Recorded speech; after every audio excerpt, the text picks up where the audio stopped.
ஏய் இது அம்மா இடம், நீ பின்னாடி போய் உட்காரு. அவ பாட்டுக்கு சத்தம் போடுவா. இந்த வீட்டில் எல்லாரும் உங்க பேச்சு தான் கேட்பாங்கன்னு நினைச்சேன். இப்பதான் தெரியுது நீங்களே அம்மா பேச்சை மட்டும்தான் கேட்பீங்கன்னு. இந்த வீட்டில் அதிகாரம் ஃபுல்லா அம்மா தான். யார் சொன்னது? நீ இறங்கி முன்னாடி வா, அவ பின்னாடியே உட்காரட்டும். இன்னைக்கு என்ன நடக்குதுன்னு நானும் பாத்துறேன்.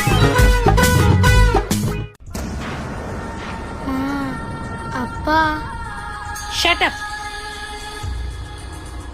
அவள் பறந்து போனாளே, என்னை மறந்து போனாளே.